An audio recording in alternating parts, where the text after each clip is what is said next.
లూకా సువార్త 1వ అధ్యాయం.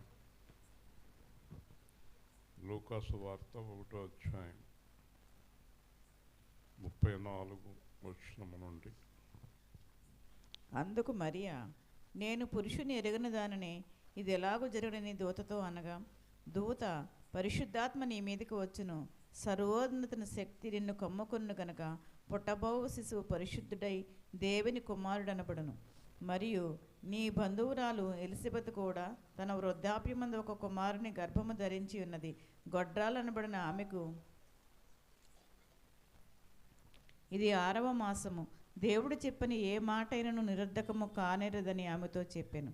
అందుకు మరియా, ఇదిగో ప్రభు దాసురాలను, నీ మాట చొప్పున నాకు జరుగునుగాక అనెను. అంతట దూత ఆమె యొద్ద నుండి వెళ్ళెను. ఆ దినముల యందు దేవుడు చాలా ప్రణాళిక గలవాడు, ప్లానింగ్ గలవాడు. వాక్యం ప్రారంభించేటప్పటికి అది అయిపోవాలి, మీరు అడ్డంగా నుంచోకూడదు. వాక్యం మొదలెట్టేటప్పటికి మీరు క్లియర్ చేసేసుకోవాలి. కాబట్టి ఈ సృష్టి అంతా ఒక క్రమములో ఉంది. చక్కని సమయానికి సూర్యుడు, చక్కని సమయానికి చంద్రుడు.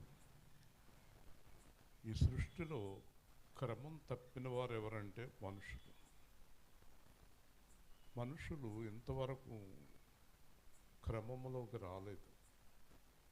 నిర్లక్ష్య ధోరణిలో ఉంటారు, చెడు అలవాట్లు కలిగి ఉంటారు, చెడ్డ పనులు చేస్తారు, తమ స్వార్థం కోసం ఎన్ని పాపాలైనా చేస్తారు. మనుషుల్ని నమ్ముకుంటే క్రమం మొత్తం తప్పిపోతుంది. ఒకవేళ దేవుడు సృష్టిలో ఏదైనా ఒక పని, ఏదైనా ఒక మనిషికి అప్పగించుంటే మొత్తం నాశనం చేసేసేవారు. కాబట్టి దేవుడు మనుషులకి సృష్టిలో ఏ పని అప్పగించలేదు. బైబిల్లో ఇంకో మాట ఉంది, ఆయన దేవదూతలను నమ్ముటలేదు. దేవుడు నమ్మడు, స్వయంగా పర్యవేక్షిస్తాడు ఏ పని అయినప్పటికీ కూడా. అలాగే సేవకులను కూడా నమ్మడు, తనకి ఏర్పాటు చేసుకున్న వారిని ఆయనే నడిపిస్తాడు. ఉదాహరణకి సంఘంలో ఎప్పుడు నాకు ఒక మాట వినిపిస్తూ ఉంటుంది, మీరు చెప్తున్నారు కానండి వాక్యం ప్రకారం చాలామంది లేరండి అని నాకు కొంతమంది చెప్తూ ఉంటారు. ఇక్కడ వాక్యం వింటారండి, బయటికి వెళ్ళి వేరే విధంగా మాట్లాడుకుంటూ ఉంటారు. చాలాసార్లు విన్నాను. కాబట్టి క్రమము అనేది మనుషులు పాటించడం లేదు. ఎవరైతే దేవుడి క్రమాన్ని పాటిస్తారో వారు దేవుడికి ఇష్టలుగా మారుతారు. అందుకే క్రమశిక్షణ చాలా ప్రాముఖ్యమైనది.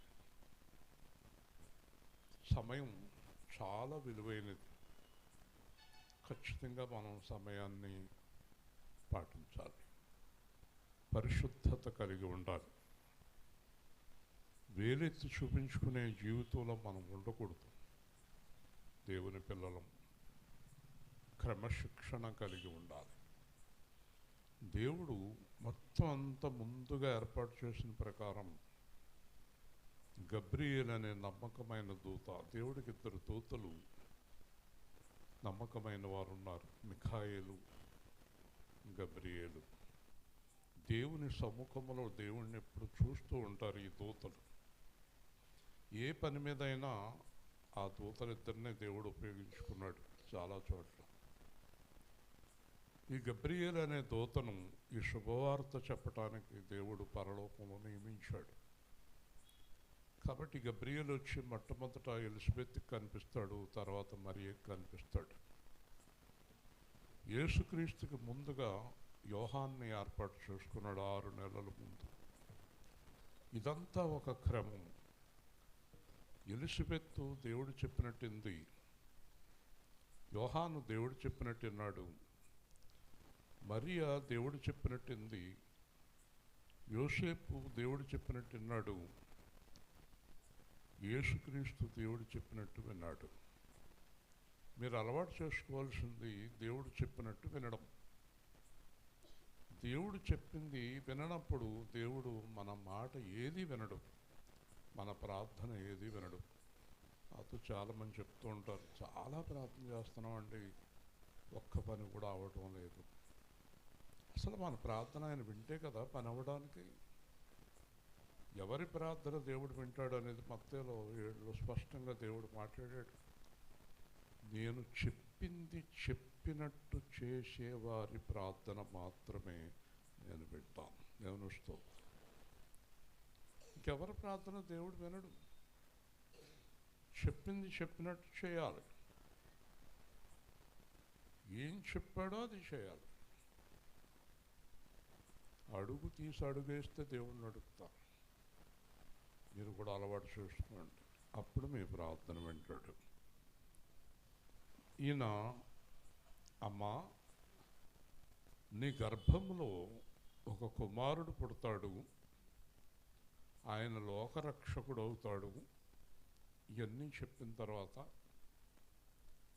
మరియా చక్కని ప్రశ్న ఒకటి వేసింది. అయ్యా, నేను పురుషుని ఎరుగని దానను. ఈ వయసులో ఉన్న పిల్లలందరూ తెలుసుకోవాల్సిన మాట ఇది. ఈమె నిశ్చితార్థం చేసుకుంది, కన్యక. కానీ తనకు నిశ్చితార్థమైన యోసేపును తప్ప మరొక పురుషుణ్ణి ఆవిడ చూడలేదు, ఎరగదు. దేవుని స్తోత్రం. పెళ్ళికి ముందు చూడండి తతంగాలు, మగవాళ్ళేమి ఆడవాళ్ళేమి. భయంకరమైన దినాల్లో ఉన్నాము. పురుషుని ఎరుగని దానను.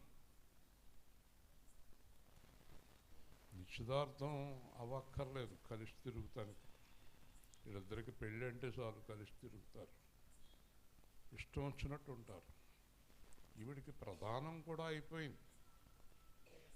ప్రధానం అయిపోయినప్పటికీ కూడా వాళ్ళిద్దరూ దగ్గరగా కూర్చున్న సందర్భాలు కూడా లేవు. ఇక్కడ పరిశుద్ధత అనేది కనిపిస్తుంది ఆవిడ దగ్గర.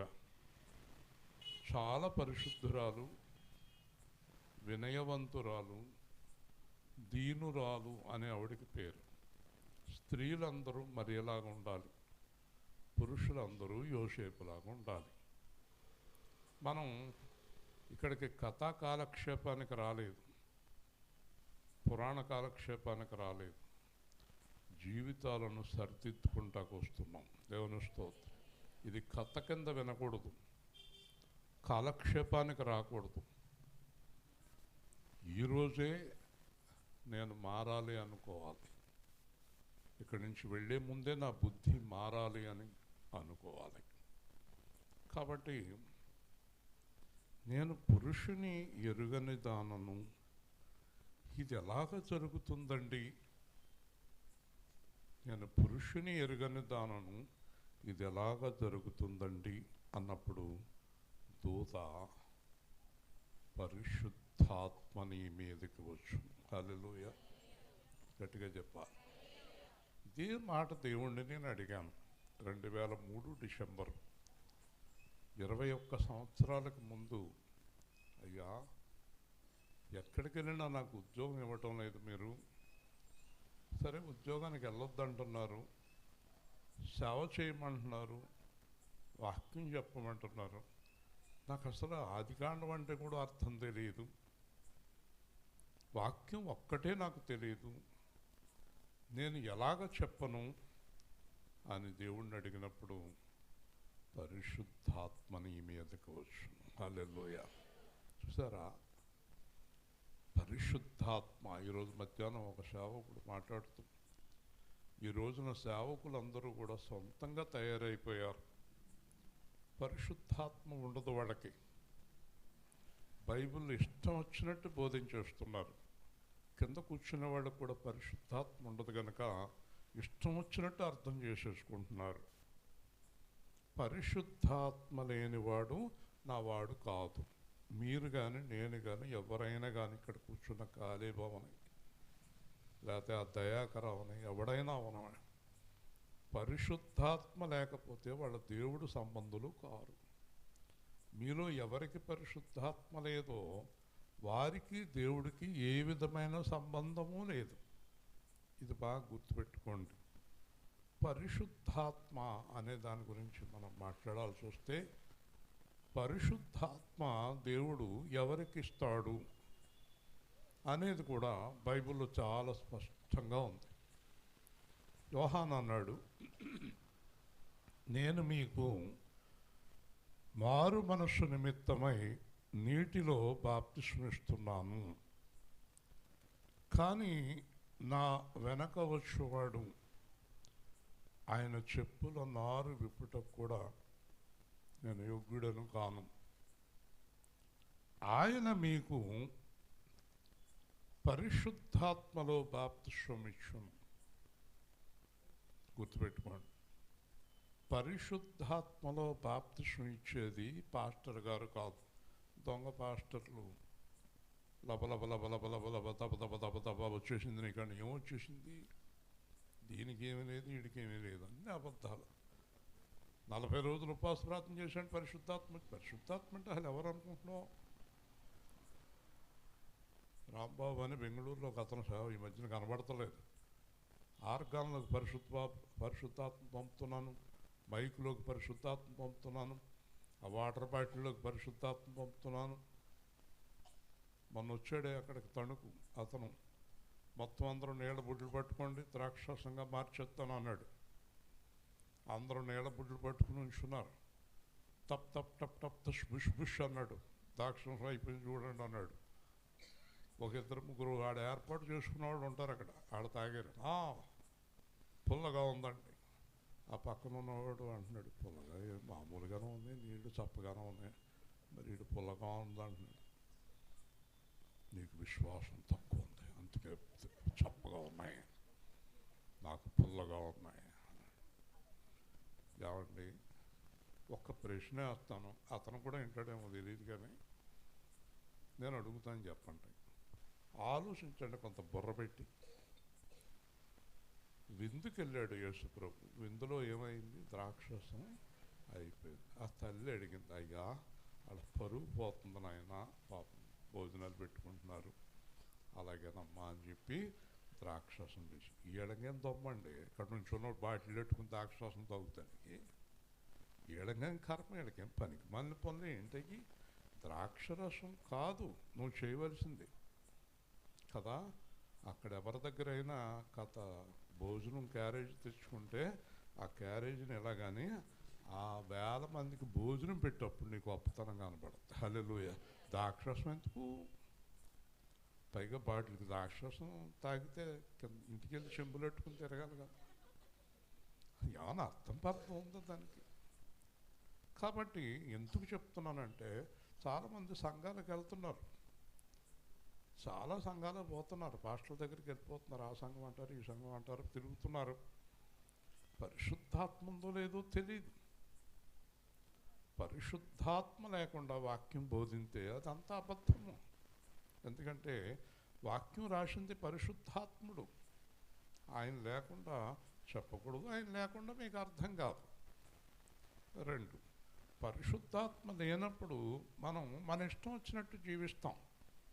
పరిశుద్ధాత్మ ఉన్నప్పుడు లోపల నుంచి అలా మాట్లాడకు, అలా చేయకు, అలా చూడకు, అలా వెళ్ళకు, ఇక్కడ కూర్చోకు, ఇక్కడ నుంచోకు, ఆ అబ్బాయికి చూడకు, ఆ అమ్మాయికి చూడకు, చెడ్డ చూపులు చూడకు, చెడ్డ ఆలోచన చేయకు, చెడ్డ పనులు చేయకని నువ్వు బతికున్నంతకాలం లోపల నుంచి మాట్లాడతాడు. వాళ్ళే పరిశుద్ధాత్మ కలిగిన వారు, దేవునిస్తూ. కాబట్టి పరిశుద్ధాత్మ నీ మీదకి వచ్చు. 1 మొదటి పాయింట్. అక్కడితోటి కార్యక్రమం అయిపోలేదు. పరిశుద్ధాత్మ నీ మీదకి వచ్చిన తరువాత సర్వోన్నతిని శక్తి పరలోకం నుంచి పూర్తిగా నిన్ను కమ్మేస్తుంది. హల్లెలూయా. జరా పరిశుద్ధాత్మ వచ్చిన తర్వాత సర్వోన్నతుని దేవుని శక్తికి వస్తుంది అక్కడికి. జాగ్రత్తగా వినండి.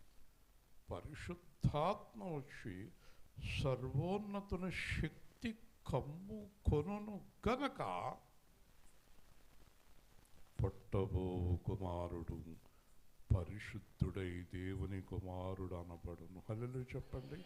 ఇప్పుడు చూడండి, ఇక్కడ పరిశుద్ధాత్మ రాకుండా పరిశుద్ధుడు పుట్టడు. సర్వోన్నతుని శక్తి కమ్ముకోకుండా ఉన్నతమైన దేవుడు రాడు లోపల నుంచి. చూసారా, ఈ పరిశుద్ధాత్మ వచ్చింది, సర్వోన్నతుని శక్తి కమ్ముకుంది. ఇదంతా మరియకి తెలియకుండానే జరిగిపోతుంది. ఆ దేవుని శక్తి ఆవిడ మీదకి దిగి వస్తుంది, దేవుని ఆత్మ ఆమె మీదకి దిగి వస్తుంది. లోపల లోపల ఆమె గర్భము లోపల, ఆ గర్భసంచి లోపల తనకు తానే పిండముగా దేవుడు ఏర్పాటవుతాడు. గట్టిగా దేవుని స్తోత్రం, హల్లెలూయా. ఎలా పుట్టాడు యేసయ్య? ఎలా పుట్టాడు అనుకుంటున్నారు? మరియతోటి సంబంధము లేదు, యోసేపుతో సంబంధము లేదు. దేవుడు తనకు తానే ఈ కార్యక్రమం అంతా చేసుకున్నాడు. మరియా వాడబడింది. మరియను గర్భాన్ని దేవుడు వాడుకున్నాడు. కాబట్టి ఆయన మరియ కుమారుడు కాదు, సర్వోన్నతుని కుమారుడు. హల్లెలూయా. మరియను వాడుకున్నాడు.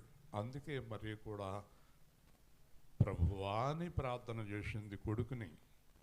కాకపోతే ఏంటంటే ఆ గర్భాన్ని 9 మాసాలు దేవుడు వాడుకున్నాడు. ఇది మనందరం గుర్తుపెట్టుకోవాలి. కాబట్టి పరిశుద్ధాత్మతోటి మనం నింపబడితే, సర్వోన్నతుని శక్తి మనలను కమ్ముకుంటే మనలో కూడా యేసు ప్రభు ఉంటారు. హల్లెలూయా. ఎందుకంటే యేసు ప్రభు అన్నాడు, నేను పరలోకానికి వెళ్ళి మీకు పరిశుద్ధాత్మను అనగా ఆదరణకర్తను పంపిస్తాను. ఎక్కడికి పంపిస్తానన్నాడో తెలుసా? మీ లోపలికి పంపిస్తాను. హల్లెలూయా. ఆయన మీలో ఉండును. కాబట్టి ఈరోజు వెళ్ళిపోయే ముందు పరిశుద్ధాత్మను అడగండి. పరిశుద్ధాత్మ లేకుండా మీరు నేను ఎవ్వరం అక్కడికి వెళ్ళలేము, ఆయన పిల్లలం కూడా కాగలేము. ఎందుకంటే ఆ మాట ఖచ్చితంగా చెప్పబడింది. ప్రతి ఒక్కరూ కూడా యోహాను 3వ అధ్యాయం ప్రకారం నీటి ద్వారా ఆత్మ ద్వారా జన్మించితేనే పరలోకం. హల్లెలూయా. పరిశుద్ధాత్మ లేకుండా పరలోకం లేదు, నీటి బాప్తిస్మం లేకుండా పరలోకం లేదు. కాబట్టి మీలో ఎంతమంది పరిశుద్ధాత్మను పొందుకున్నారో మీకు తెలియదు. మీరు దేవుణ్ణి అడగండి. పరిశుద్ధాత్మ లోపల ఉన్నవారు కొన్ని ఇండికేషన్స్ ఏంటంటే, పాపం చెయ్యలేరు, చెయ్యాలనిపించినా, తిట్టాలనిపించినా తిట్టలేరు. ప్రార్థన చేసేటప్పుడు వారి హృదయంలో నుంచి వారికి తెలియకుండానే నాయన, తండ్రి, ప్రభువా అని లోపల నుంచి ప్రార్థన వస్తుంది. హల్లెలూయా. మనం మౌనంగా ఉన్న పరిశుద్ధాత్మ ప్రార్థన చేస్తాడు. కాబట్టి పరిశుద్ధాత్మ మీరు పొందుకుని తీరాలి. దేవుడు అన్నాడు నాతోటి, పరిశుద్ధాత్మ ఇస్తాను, నువ్వు ధైర్యంగా నిలబడి వాక్యాన్ని చెప్పుము. వాక్యమును యాకోబుకు తెలియచేసిన వాడని, వాక్యమును యాకోబుకు తెలియచేసిన వాడని, జనముకి లాగునా చేసి ఉండాలేదని,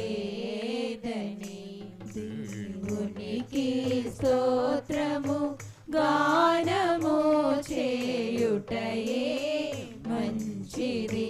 మనమందరము స్తుతి గానము చేయుటయే మంచిది. ఆశీర్వదించును, బలప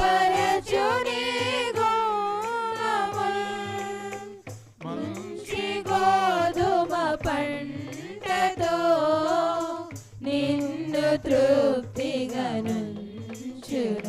దేవునికి స్తోత్రము గానము చేయుటయే మంచిది. గొప్పవాడును అధిక శక్తి సంపన్నుడు, జ్ఞానమునకు ఆయనే మితియులేని వాడని. దేవునికి స్తోత్రము గానము చేయుటయే మంచిది. కాబట్టి పరిశుద్ధాత్మ మనలో ఉంటే ఎవరికి ఏం కావాలో అది మాట్లాడతాడు. ఎక్కడ ఎలా మాట్లాడాలో అక్కడ మాట్లాడతాడు. గొర్రెల కాపరి దగ్గర మాట్లాడేటట్టు గొర్రెల కాపరుల దగ్గర మాట్లాడతాడు. జ్ఞానుల దగ్గర మాట్లాడవలసినట్టుగా జ్ఞానుల దగ్గర మాట్లాడతాడు. యోసేపు దగ్గర మాట్లాడవలసినట్టుగా యోసేపు దగ్గర మాట్లాడతాడు. హేరోదు రాజు దగ్గర మాట్లాడవలసినట్టుగా హేరోదు రాజు దగ్గర మాట్లాడతాడు. వింటున్నారా? పరిశుద్ధాత్మ మీ దగ్గర లేకపోతే మీ మాట ఎవ్వరూ వినరు. ఎందుకంటే మన మాటలు వినడానికి ఎవరు సిద్ధంగా లేరు. మన మాటలు ఏం బాగోవు.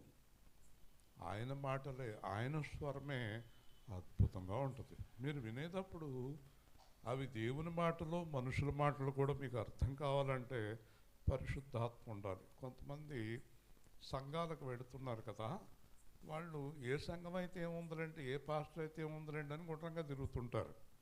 వీళ్ళు ఎవరో తెలుసా? పరిశుద్ధాత్మ లేనివాళ్ళు. పరిశుద్ధాత్మ ఉన్నవాళ్ళు పరిశుద్ధాత్మ ఉన్న సంఘానికే వెళ్ళగలుగుతారు. హల్లెలూయా. అంతే కదా. మనము తెలుసుకుంటేనే కదా కొంతమందికి వస్త్రాల నాణ్యత తెలుస్తుంది. నేను ఇప్పుడు టైలర్ దగ్గరికి వెళ్ళాను. ఈ చొక్కా ఎలా ఉంది, ఈ ప్యాంట్ ఎలా ఉంది అని అడిగితే అతను ఇది బాగుందండి, ఇది నిలబడదండి, ఇది ఆగదండి అని చెప్తాడు. నాకేం తెలుస్తుంది? కాబట్టి దేని నాణ్యత అది వాళ్ళకి అర్థం అవుతుంది. కాబట్టి వాక్యం అర్థం కావాలి అంటే, బ్రతుకులు బాగుండాలి అంటే పరిశుద్ధాత్మ రావాలి. దేవుని స్తోత్రం. కాబట్టి ఈయన పుట్టుకతోనే పరిశుద్ధుడై, సరే ఇక్కడ ఏం రాయబడి ఉందో, పుట్టిన తర్వాత పరిశుద్ధుడు కాదు, శిశువు పరిశుద్ధుడై, జన్మలోనే పరిశుద్ధుడు అన్నమాట. చెప్పండి. జన్మలో ప్రపంచంలో ఎవరు పరిశుద్ధులుగా ఉండరు. జన్మ పాపము. పుట్టుకలో ఏముంటుంది? పాపం. తర్వాత ఏంటి? కర్మ పాపం. పుట్టక ముందు పాపమే, పుట్టాక పాపమే. కానీ ఈయనకి పుట్టక ముందు పాపం లేదు, పుట్టాక పాపం లేదు. కాబట్టి మనందరినీ పాపము లేని వారిగా తయారు చేయటానికి ఆయన వచ్చాడని మీరు గ్రహించాలి. క్రిస్మస్ అంటే యేసు ఆత్మ మనలోకి రాకపోతే ఎన్ని క్రిస్మస్లు చేసినా అవి వ్యర్థమే. కాబట్టి దేవుని కుమారుడు అనబడును. చెప్పండి. ఇప్పుడు మనందరం కూడా దేవుని పిల్లలమయ్యాము ఆయన యందు విశ్వాసం ద్వారా. దేవుని పిల్లలు, ఒక్కసారి మీరు ఆలోచించండి, ఎలా జీవించాలి దేవుని పిల్లలు? చెప్పండి. దేవుని పిల్లలు ఎలా జీవించాలి తెలీదా? నోరు తెరి గట్టిగా. యేసులా కాదు. దేవుడు పిల్లలు ఎలా జీవించాలి? దేవుళ్ళలాగా జీవించాలి. దేవుడి పిల్లలు దేవుళ్ళలాగా జీవించాలి. అర్థమైందా? దేవుళ్ళలాగా జీవించాలంటే యేసుని తెలుసుకోవాలి. దేవుని స్తోత్రం. దేవుడి పిల్లలు, ఉదాహరణకి ఒక దేవుడు పిల్లోడు ఇక్కడి నుంచి వెళ్ళేటప్పుడు ఆ బ్రాందీ షాప్ కాడ ఆగాడు అనుకోండి, దేవుడు తాగుతాడా? మరి దుర్మార్గుడు ఎందుకు తాగుతున్నాడు? ఈ దుర్మార్గుడు తాగుడు ఎందుకు తాగుతున్నాడు? వీడు దేవుడి పిల్లోడేనా? కాదు. ఎవరి పిల్లోడు వీడు? దెయ్యం పిల్లోడు. ఇక్కడి నుంచి అబద్ధాలు ఆడుతున్నారు. వాళ్ళు ఎవరి పిల్లలు? దేవుడి పిల్ల. దెయ్యం పిల్లలు. వ్యభిచారం చేసేవాళ్ళు దెయ్యం పిల్లలు. మోసం చేసేవాళ్ళు దెయ్యం పిల్లలు. అంటే మీకు ఎలా తెలిసింది? దేవుడు పిల్లలు ఎలా ఉండాలో మీకు అందరికీ తెలుసు. హల్లెలూయా. తెలియని వాళ్ళు ఎవరు? దేవుడు పిల్లలు ఎలా ఉండాలో తెలియని వాళ్ళు ఎవరు? తెలియని వాళ్ళు చేతులు ఎత్తండి చూద్దాం. ఎవరైనా వచ్చి దేవుడు పిల్లలు ఎలా ఉండాలో మాకు తెలియదండి అన్నవాళ్ళు చేతులు ఎత్తండి. సంవత్సరాల తరబడి దేవుడు పిల్లలు ఎలా ఉండాలో వింటున్నారు మీరు. దేవుని స్తోత్రం. వింటున్నారా? వింటలేదా? మరి ఎందుకు ఉండట్లేదు అలాగా? ఎందుకు ఉండట్లేదు? అర్థమైంది ఇప్పుడు మీకు? కాబట్టి మనము దేవుణ్ణి చూపించాలి. సంవత్సరానికి ఒక రోజు కొవ్వొత్తులు పెట్టుకుని హల్లెలూయా అంటాం కాదు. ఇక్కడ ఇవిడ ఉంటుంది కదా, మనం వెళ్ళిపోయినా ఉంటుంది ఇక్కడ ఇవిడి. మరియా ఉంటావా? వెళ్ళిపోతావా? నువ్వు ఇంట్లోనే ఉంటావు కదా. ఈ సొంతలోని చుట్టూ ఉన్న వాళ్ళకి అందరికీ ఎవరు చూపించాలి దేవుణ్ణి? నువ్వు. ఈ లోపల ఉంది యేసు కృప. చూపించాలి వద్దా? ఎవరిని చూపించాలి? దేవుణ్ణి చూపించాలి. దేవుని స్తోత్రం. అవునే కదా? దేవుడు పిల్లలు ఎవరిని చూపించాలి? దేవుణ్ణి చూపించాలి. కాబట్టి దేవుని కుమారుడు అనబడును. అర్థమైంది మీకు? దేవుని కుమారుడు అనబడాలంటే దేవుని లక్షణాలు కలిగి ఉండాలి. హల్లెలూయా. మనందరం ఎవరి లక్షణాలు కలిగి ఉండాలి? దేవుని లక్షణాలు కలిగి ఉండాలి. దేవుని లక్షణాలు కలిగినప్పుడు మేము దేవుడి పిల్లలమని చెప్పుకోవటం పాపం. మళ్ళీ చెప్పనా? దేవుని లక్షణాలు మన దగ్గర లేనప్పుడు మేము దేవుణ్ణి నమ్ముకున్నాం అని చెప్పటం, చెప్పండి, మామూలు పాపం కాదు, ఘోర పాపం. హల్లెలూయా. కాబట్టి దేవుణ్ణి నమ్ముకున్నాం అంటే దేవుడు పిల్లల్లాగా ఉండాలి. మీరు ఈ లోకానికి వెలుగు, ఉప్పు. చూసారా? ఏమన్నాడు? వెలుగు, ఉప్పు. వెలుగంటే చీకటి గల చోట్ల మీరు వెళ్ళేటప్పటికి ఏం రావాలి? వెలుగు రావాలి. చప్పగా ఉన్న పదార్థం మీరు వెళ్ళేటప్పటికి కమ్మగా మారాలి. దేవుని స్తోత్రం కదా. అలా ఉన్నామంటారా?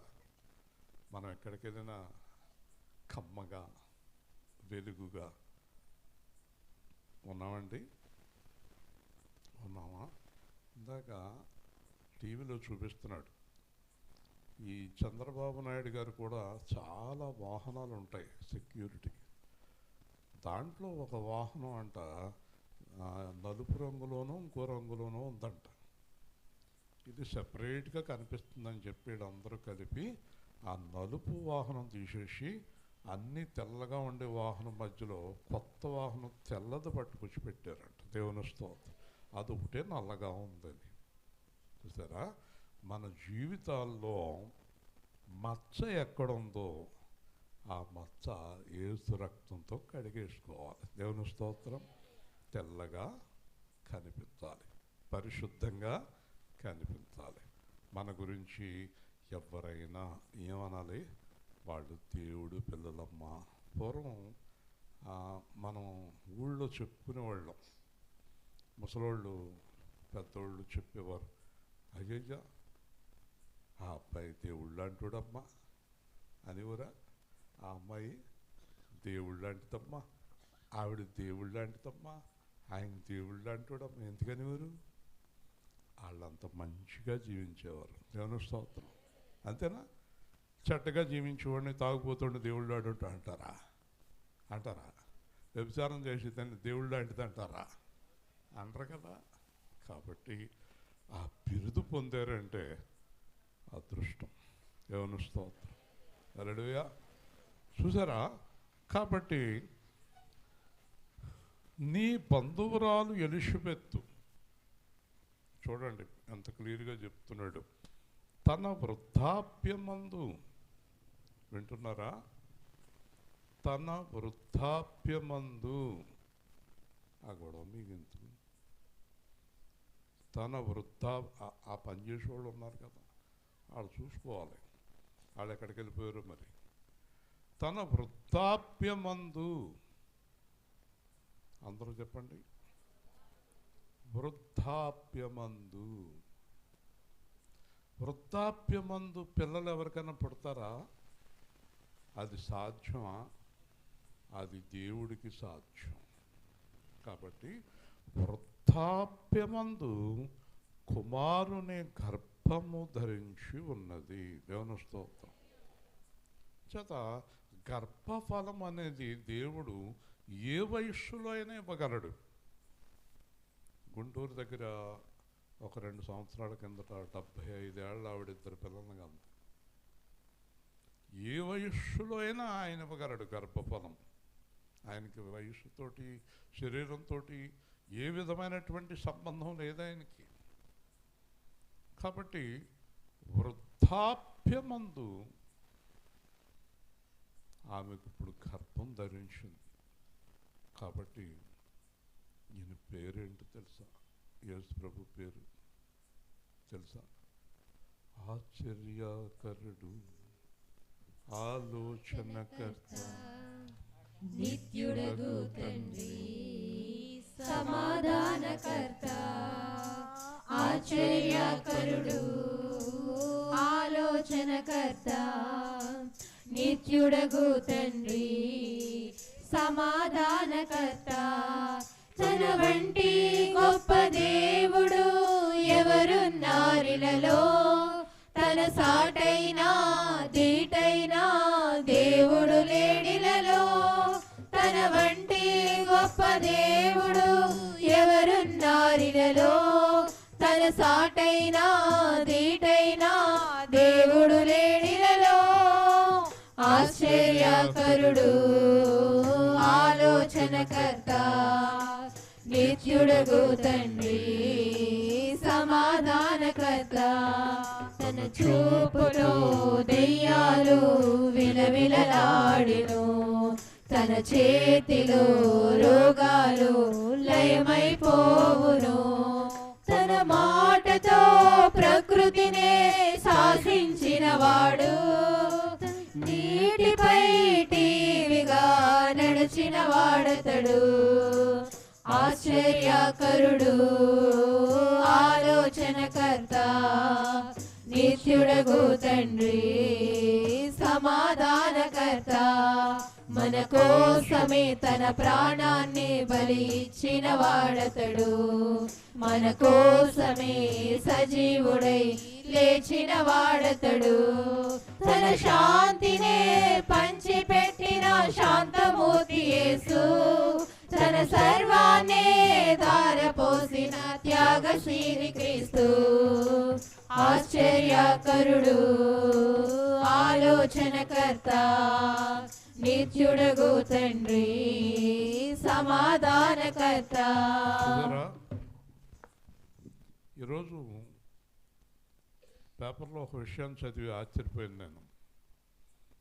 ఒక అబ్బాయి చిన్నప్పుడు తప్పిపోయాడంట. అంటే చైనాలో చిన్నప్పుడు తప్పిపోయాడు. వాళ్ళ తల్లిదండ్రులు ఎతుకుతూనే ఉన్నారంట. ఆ కుర్రాడు కోసం ఏడుస్తూ ఎతుకుతూ ఉన్నారు. 25 సంవత్సరాల వరకు దొరికాడు. 25 సంవత్సరాలకు దొరికాడు అతను. పెద్దోడు అయిపోయాడు, పెళ్లి కూడా చేసుకున్నాడు. ఇంకా వాళ్ళకి సంతోషానికి అవధులు లేవు. కుర్రాడిని తెలుసుకున్నారు, పట్టుకున్నారు. భార్యాభర్తలు ఇద్దరిని ఇంటికి తీసుకొచ్చారు. తీసుకొచ్చిన తర్వాత వీళ్ళు బాగా ఆస్తిపరులు, మేడలు, కారులు, అబ్బాబ్బా. అప్పుడు అబ్బాయిని అన్నారంట, అబ్బాయి నీకోసమే ఇవన్నీ దాచి ఉంచాం, కానీ నువ్వు ఉన్నావో లేవో తెలియదు, ఇన్నాళ్ళకి దొరికావు మాకు, ఇదిగో ఆస్తి అంతా నీదే, కాబట్టి నువ్వు సంతోషంగా నీ భార్యతోటి ఈ ఆస్తి అంతా తీసుకుంటే ఆ అబ్బాయి ఉప్పు తబ్బిబ్బైపోయి పైకి ఎగిరి గమ్ తీసి కాళ్ళు చేతులు ఎరగొట్టుకోకుండా మీ ఆస్తి నాకేం అక్కర్లేదు అన్న. దేవుని స్తోత్రం. గట్టిగా చెప్పండి. మీలో ఎవరంటారు అలాగా? ఇప్పుడు హల్లెలూయా చెప్పండి. ఎవరన్నారు? ఉన్నది కూడా పీకేసి లాగేసి ఆడి చుట్టంతా పీకేసి ఆ ముసలోడిని ఎప్పుడు తత్తావరా, ఎప్పుడు తత్తావరా, ఎప్పుడు ఇస్తావరా, తాళం చేయి నాకు ఎప్పుడు ఇస్తావరా, మీ ఆస్తి నాకు అక్కర్లేదు అన్నాడు అబ్బాయి. అదేంటి నాయన అంటే, నేను పేదరికంలో బతికి పేదరికానికి అలవాటు పడిపోయాను. నేను ఆ చిన్న గది ఒకటి ఉంది, మా ఆవిడ నేను ఆ గదిలో ఉంటాం. మీ ప్రేమ గురించి లేదంటే అది కూడా నాకు అక్కడ గట్టిగా దేవుని స్తోత్రం. చూసారా, ఇది దేవుని ఆత్మ, దేవుని లక్షణం ఇది. చూడండి ఎంత ఆశ్చర్యకరమైన కార్యమో. మంద కాంతి కూడా మనం లాగేసుకుంటా చూస్తాం. ఎప్పుడు బతుకుంటాం కావాలి, ఏదో రోజు చావాలి పోవాలి కదా. పట్టుకొచ్చింది లేదు, పట్టుకెళ్ళేది లేదు, గోల మధ్యలో.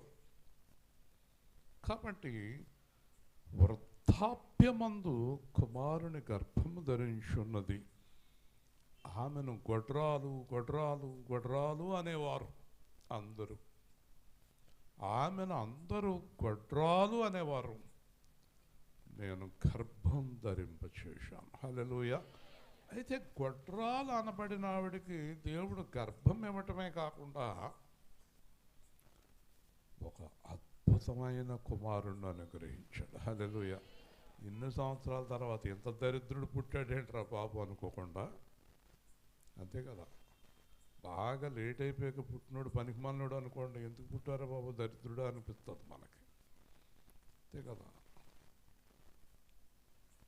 కొంతమంది అంటూ ఉంటారు, ఈ దరిద్రపు తాగుబోతుల్ని తిరిగిపోతుల్ని చూసి తల్లిదండ్రులు పురుట్లో చచ్చిపోయిన వదిలిపోయిన దరిద్రుడు నా కర్మ కొద్దీ ఉన్నవరా నువ్వు అంటుంది. కాబట్టి ఇంత భయంకరంగా తల్లిదండ్రులను బాధ పెట్టే పిల్లలు. పుట్టినవాడు ఎవరంటే యేసు ప్రభుకి ముందు నడిచేవాడిని తయారు చేశాడు. హల్లెలూయా. ఆయన ముందు వెళ్తాడు, యేసు ప్రభు వెనకాల వెళ్తాడు. ఆయనేమో యేసు ప్రభు వస్తాడు, రక్షిస్తాడు, పరిశుద్ధాత్మ ఇస్తాడని ముందు చెప్పుకుంటాడు. యోహాను ఎవరికైతే నా వెనకాల యేసు ప్రభు వస్తాడని చెప్తాడో, యోహాను ఎక్కడికి వెళ్ళాడో అక్కడికి యేసు ప్రభు వెళ్తాడు. దేవుని స్తోత్రం చెప్పండి. అంటే ముందు ఎవరు వెళ్తారు? యోహాను. తర్వాత చెప్పండి, ముందు యోహాను వెళ్తాడు, తర్వాత అలా ఉండాలి సేవకుడు. హల్లెలూయా. తుంగభద్ర వెళ్ళాం, మీరు తర్వాత వెళ్ళండి, మళ్ళీ మేము వెళ్తామని ప్రార్థన చేసాం. ముందు మనం వెళ్ళి త్రోవలు సరళం చేయమన్నాడు దేవుడు, తర్వాత ఆయన వెళ్తాడు. మనం చేయగలిగింది ఏమీ లేదు. మనం వెళ్ళాం, దేవుడి గురించి చెప్పాం, తుంగభద్రలో ఒక 6 రోజులు మాట్లాడాం, వచ్చేసాం. మనం వెళ్ళాం, ఇప్పుడు ఆయన వెళ్తాడు. మళ్ళీ మనం వెళ్ళేటప్పుడు కారణం సిద్ధపరుస్తాడు. హల్లెలూయా. కాబట్టి మనం ముందు నడిచేవారం దేవుడికి. మనం ఎంత జాగ్రత్తగా ఉండాలో ఆలోచించండి. మనల్ని బట్టే దేవుడిని నమ్ముతారు, మనల్ని బట్టే దేవుడిని నమ్మరు. చెప్పండి ఒకసారి. మనల్ని బట్టే నమ్ముతారు, మనల్ని బట్టే నమ్మరు. అంటే మన జీవితాన్ని బట్టి దేవుడిని తెలుసుకుంటారు వాళ్ళు. కాబట్టి ఎలిజబెత్ గర్భవతి అమ్మ సాక్ష్యం చెప్తున్నాడు.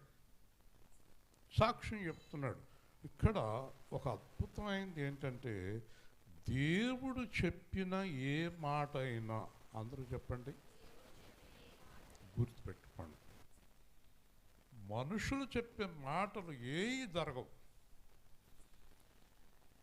మనుషుల మాటలు చెప్పకూడదు, పరిశుద్ధాత్మతోటే మాట్లాడాలి. నేను ప్రతి ప్రార్థనకి ముందు పైన మోకరించి మీరు మాట్లాడండి అంతే. అందుకే ఇలా నడుస్తోంది ఇన్ని సంవత్సరాల నుంచి జయోత్సవంతో. హల్లెలూయా. కాబట్టి ఆయన మాట్లాడాలి. ఆయన మాట్లాడితే దానికి విలువ. దేవుడు చెప్పిన ఏ మాట అయినను నిరర్థకము కానేరదు. అంటే అర్థము లేని మాట దేవుడు మాట్లాడు. హల్లెలూయా. ఒకటి అర్థం లేనిది మాట్లాడు, జరగనిది చెప్పడు. జరగనిది చెప్పడు. మనుషులు చెప్పేవన్నీ అయ్యే. పాస్టర్లు విశ్వాసుల దగ్గర డబ్బులు దండుకుంటానికే వెళ్ళి ప్రార్థన చేస్తారు. డాబా అమ్మ, ఇది డాబాయా, కొద్ది సంవత్సరాలు, ఎన్ని సంవత్సరాలు తెలదాడికి, కొద్ది సంవత్సరాలు ఇది మేడ అయిపోద్ది అంటాడు. ఇంకా ఆవిడ ఆ బీరువాలో ఉన్నాయన్నీ ఊడిచి ఆడి చేతులు పెట్టేస్తుంది. ఎప్పుడు చూసినా డాబా అలాగే ఉంది, కానీ ఉన్న తలుపులు కూడా ఊడిపోతున్నాయి, మేడ అవ్వలేదు. మరి పాస్టర్ గారు చెప్పారు అవ్వలేదండి. నేను మొహం పాస్టర్ గారు కాదు దేవుడు కాదు చెప్తా. ఎవరు చెప్పారు? పాస్టర్ గారు. ఉన్నది కూడా ఓడగొట్టుకుంటా. దేవుని స్తోత్రం. అది ఒకవేళ దేవుడు చెప్పుంటే జరిగి తీరుతుంది. హల్లెలూయా. దేవుడు ఒక మాట మాట్లాడాడు, నేను చెప్తే అది జరిగి తీరుతుంది. ఎందుకంటే సృష్టి అంతా ఎవరు చేస్తున్నారు? మరి ఆయన మాట ఎందుకు ఫెయిల్ అవుద్ది? మనుషుల మాటలు జరగవు. కాబట్టి గబ్రియలు అంటున్నాడు, ఏమ్మా సందేహపడుతున్నావా మరియా? కంగారు పడుతున్నావా మరియా? ఈవిడి మరియే కదా. ఆవిడి మరియే, అందరూ మరియలే కదా. ఆయన అంటున్నాడు గబ్రియలు, అమ్మా నేను ఊరికే మాట్లాడను, ఊరికే చెప్పను. అందుకే దేవుడు అన్నాడు, నువ్వు అరగంట చెప్పినా, 40 నిమిషాలు చెప్పినా, 20 నిమిషాలు చెప్పినా నా మాటలే చెప్పు. దేవుని స్తోత్రం. ఆయన మాటలైతేనే నిలబడతాయి, మన మాటలు ఎందుకు కదా. నీ మాటలో జీవమున్నది, అది నన్నిలలో బ్రతికించుచున్నది. నీ మాటలో జీవమున్నది, అది నన్నిలలో బ్రతికించుచున్నది. మాటతోనే మృతులు లేపినావా, మరణములు గెలిచినవో దేవా. మాట్లాడే దేవా నా యేసయ్యా. నీ మాటలో స్వస్థతున్నది, అది నా రోగము తొలగించుచున్నది. మాటతోనే చక్క చేసినావా, సర్వశక్తి కలిగిన ఓ దేవా. మాట్లాడే దేవా నా యేసయ్యా. నీ మాటలో జ్ఞానమున్నది, అది నీ త్రోవలో నడిపించుచున్నది. మాటతోనే బుద్ధి నేర్పినావా, హృదయములో ఎరిగిన ఓ దేవా. దేవుడు అన్నాడు, విస్తారమైన మాటలు మాట్లాడకండి, తక్కువ మాట్లాడండి, చెప్పిందల్లా నెరవేర్చండి. హల్లెలూయా. తక్కువ మాట్లాడండి, పని ఎక్కువ చేయండి. కొంతమంది పని ఏం చేయరు, మొత్తం మాటలే కదా. మొత్తం మాటలే, శుష్క ప్రియాలు అంటాడు. ఉత్తిత్తి మాటలు, పని ఏమి ఉండదు. ఎంతమ్మా చూడు అంటాడు, మళ్ళీ కనబడ్డా. అన్నీ అబద్ధాలే. ఈరోజు టీవీలో ఒక భయంకరమైన వార్త చూశాను. ఎందుకు చెప్తానంటే ఇవన్నీ మనుషులు ఎలా మారిపోయారంటే, ఒక ఆయనకి 3 పిల్లలు, ఒక అమ్మాయి 2 అబ్బాయిలు. ఆయన గవర్నమెంట్ ఉద్యోగం చేస్తున్నాడు. ఆయన చనిపోయాడు అనారోగ్యంతో. ఆయన ఉద్యోగం పిల్లలకి ఇస్తారు సాధారణంగా, పెద్ద కొడుకు కొత్తది ఆ ఉద్యోగం. ఈ అమ్మాయి ఆడపిల్ల 2 అన్నయ్యల్ని చంపేసి కాలంలో పడేసింది ఆ ఉద్యోగం కోసం. ఆడపిల్ల తన పెద్దన్నయ్యని చిన్నన్నయ్యని చంపేసి కాలంలో పడేసి, శవాలు ఇంకా దొరకలేదు, ఈమెను పట్టుకెళ్ళి జైల్లో పెట్టారు. ఇప్పుడు ఉద్యోగం కాదు, యావజ్జీవ శిక్ష దానికి. 2 అన్నయ్యల్నే చంపేసి. ఎలాంటి దినాల్లో మనం ఉన్నామో చూసుకోండి, ఎలాంటి భయంకరమైన రోజుల్లో ఉన్నామో చూసుకోండి. అలాగే మొన్న రాత్రి ఒక అతను 80 ఏళ్ల తల్లిని కారులో తీసుకొచ్చి పెట్రోల్ బంక్ దగ్గర ఇక్కడే కూర్చోమ్మ, మళ్ళీ వస్తానని వదిలేసి వెళ్ళిపోయాడు. విజయవాడలో వృద్ధాశ్రమం వాళ్ళు తీసుకెళ్ళి ఆవిడని ఆ టైంలో పాపం అక్కడ కూర్చోబెట్టారు. ఆవిడ ఆధార్ కార్డుని బట్టి ఆవిడ ఎవడో ఏంటనేది పోలీసులు ఎంక్వైరీ చేస్తున్నారు. ముసలావిడిని అక్కడ కూర్చోబెట్టేసి వెళ్ళిపోయారు. తల్లిని, ఎవరిని? ఆ అమ్మని. ఎలాంటి రోజుల్లో ఉన్నాం మనం? కానీ మనం అలా ఉండకూడదు. హల్లెలూయా. మనము అలా ఉంటే వాళ్ళ గొడవ నాకు తెలియదు, కానీ మనకైతే నరకం ఖాయం. తల్లిని చూడకపోయినా, తండ్రిని చూడకపోయినా, భర్తను మోసం చేసిన, భార్యను మోసం చేసిన, నమ్ముకున్న వాళ్ళని మోసం చేసిన, పిల్లల్ని మోసం చేసిన, ఎవరిని మోసం చేసిన, తాగిన, తిరిగిన, తప్పుడు పనులు చేసిన దేవుడు పిల్లలకి కఠినమైన శిక్ష సిద్ధంగా ఉంది. హల్లెలూయా. జాగ్రత్త. ఇష్టం వచ్చినట్టు బతకొద్దు. లేదా నేను చాలాసార్లు ప్రకటించాను, మీరు తాగాలన్నా, తిరగాలన్నా, ఇష్టం వచ్చినట్టు చేయాలన్నా దేవుడు పని వదిలిపెట్టి బైబిల్ పక్కన పెట్టి మీరు వెళ్ళిపోండి. మళ్ళీ దేవుడు పనిలో ఉన్నారో దేవుడు శిక్ష సామాన్యంగా ఉండదు. దేవుని స్తోత్రం. ముందుగానే హెచ్చరిస్తున్నాను, ప్రతి ఒక్కరిని హెచ్చరిస్తున్నాను, నన్ను నేను కూడా హెచ్చరించుకుంటున్నాను. చెప్పేది మీకే కాదు, నాకు మీకు కలిపి పైనుంచి చెప్తున్నాడు. హల్లెలూయా. వినబడుతుందా ప్రతి ఒక్కరికి? జాగ్రత్త. లేదా పని వదిలేయండి. ఆ పని చేస్తూ తాక్కండి, ఆ పని చేస్తూ తిరక్కండి. బైబిల్ పట్టుకుని అబద్ధాలు ఆడకండి, బైబిల్ పట్టుకుని అప్పులు ఎగ్గొట్టకండి, బైబిల్ పట్టుకుని మోసాలు చేయకండి, బైబిల్ పట్టుకుని పెళ్ళానికి, పొగుడికి, పిల్లలకి ద్రోహం చేయకండి, బైబిల్ పట్టుకుని దరిద్ర పనులు చేయకండి. బైబిల్ పక్కన పెట్టేయండి. నేను దేవుడిని ఎరగను. లేదా ఒక మాట చెప్పండి, నేను యేసు ప్రభువుని నమ్ముకున్నాను, కొంతకాలం చర్చికి వెళ్ళాను, దేవుడు నాతో మాట్లాడాడు, ఇలాంటి తప్పుడు పనులు చేస్తూ వద్దన్నాడు, నేను దేవుణ్ణి వదిలేశాను, దెయ్యాన్ని పట్టుకుని బతుకుతున్నాను అని వెళ్ళిపోండి. దేవుని స్తోత్రం.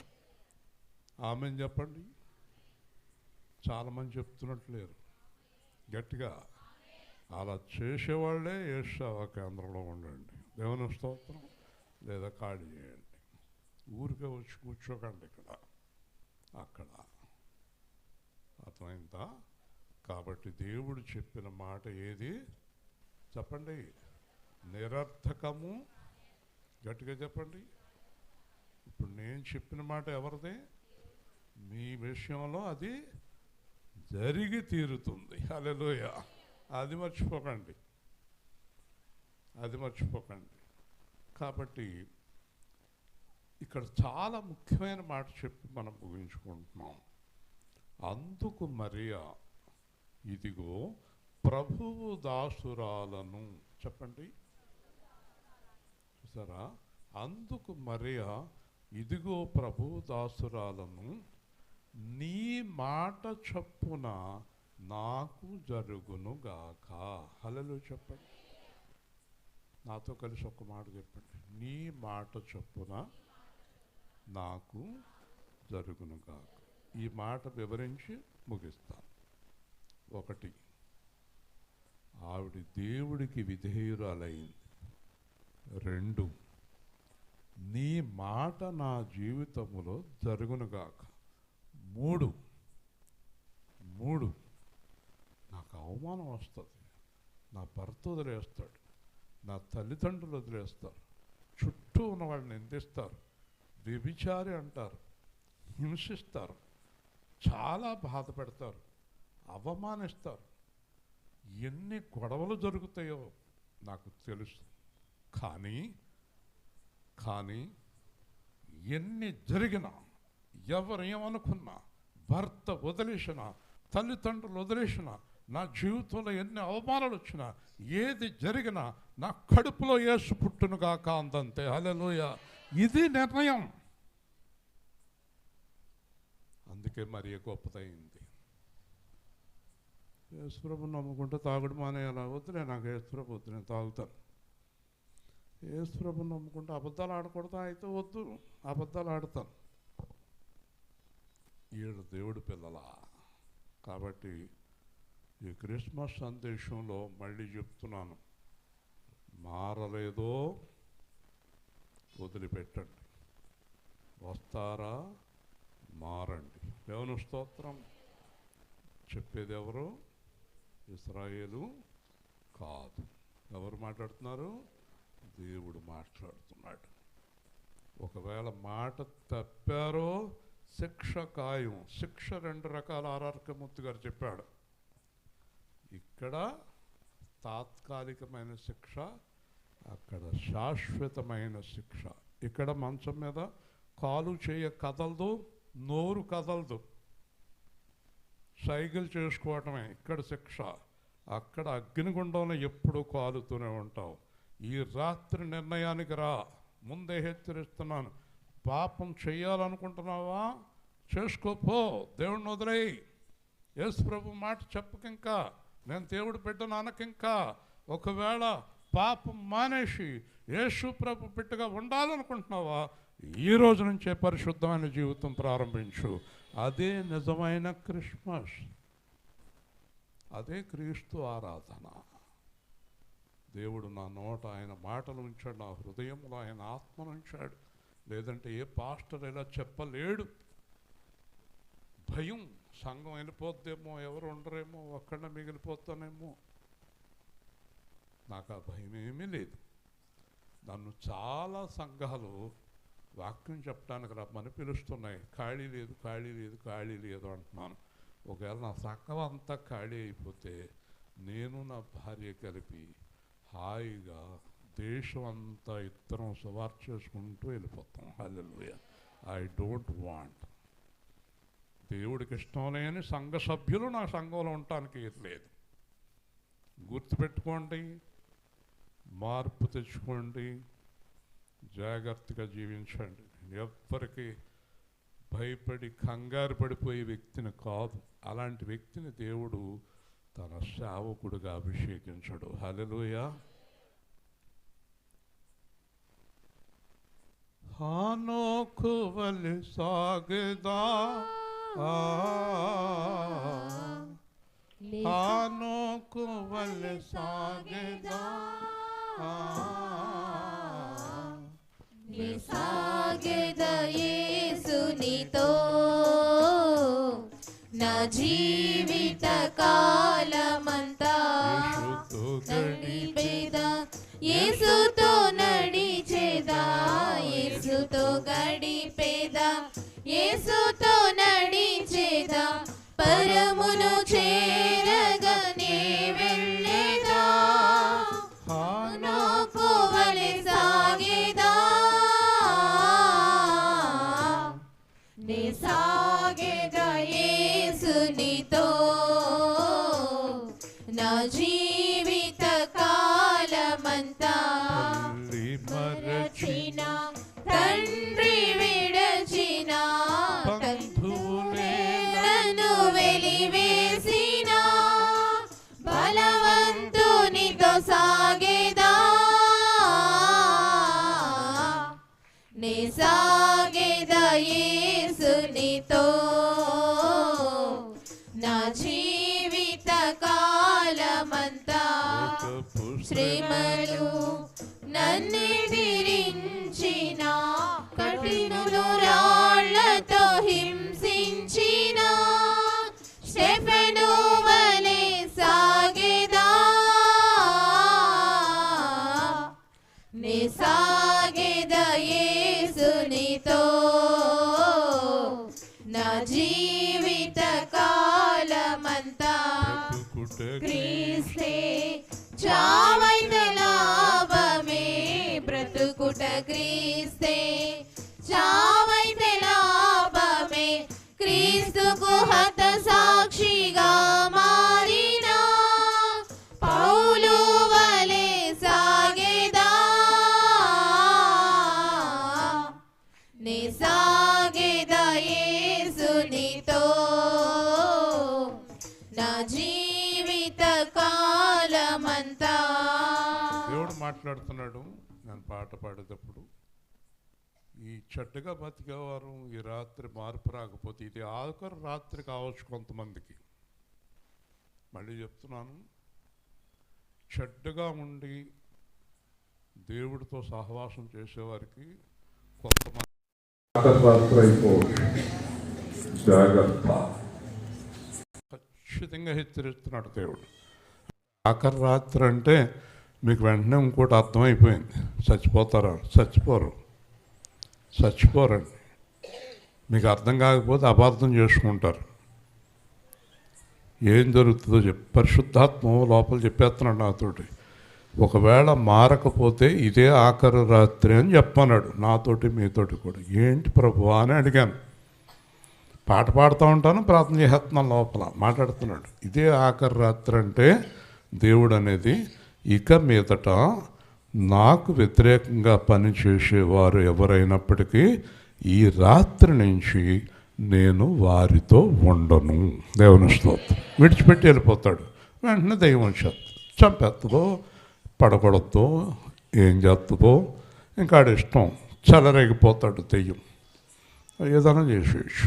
కాబట్టి మీరు దేవుడితో ఉండి చివరిదాకా జీవించాలనే నిర్ణయానికి వస్తారో, లేదా మా ఇష్టం వచ్చినట్టు జీవించాలనుకుంటున్నారో, ఈరోజే ఇప్పుడే 8:15 నిర్ణయం తీసుకోండి. జీవం గల దేవుడు అయిన యేసుక్రీస్తు ప్రభువా, నీ ఘనమైన నామాన్ని బట్టి స్తోత్రాలు. ఇదిగో మాలో మేము నిర్ణయం తీసుకుంటున్నాం, నీ కొరకు యథార్థంగా జీవించి నీతో ఉండాలని మేము అనుకుంటున్నాం. ఒకవేళ అలా లేనివారు నీ శిక్షకు పాత్రలవుతారు. వారు కూడా మారు మనసు పొందాలి. అవకాశం లేదు, సమయం లేదు, ఇంకా నువ్వు సమయం ఇవ్వను అని చెప్పావు గనక వారందరూ మారు మనసు పొంది నీ వైపు తిరిగేలాగా సహాయం చేయమని, ముఖ్యంగా మరియ గారు, ఆమె భర్త రక్షణ పొంది కూడా ఆలయానికి రాడు, అతని విషయంలో కూడా సహాయం చేయండి. పిల్లలు ఇంకా రక్షణ పొందలేదు, కనీసం అక్కడ సువార్త కూడా జరగలేదు. మరి అందరినీ మార్పులోనికి తీసుకురండి. యథార్థమును, సత్యమును, పరిశుద్ధమైన మీ జీవితం వారికి దయచేయండి. ఈ చుట్టుపక్కల ఉన్న ప్రతి కుటుంబాన్ని, ఈ గ్రామాన్ని, నాయకులను, పిల్లలను దీవించండి. సంఘాన్ని దీవించండి. యేసు సేవా కేంద్రం అనే ఈ సంఘం పరిశుద్ధంగా, బలంగా జీవితకాలం అంతా నిన్ను వెంబడిస్తూ నిన్ను ప్రకటించే కృపను అనుగ్రహించుమని యేసుక్రీస్తు నామములో ప్రార్థిస్తున్నాము తండ్రి, ఆమేన్. మంచిదండి.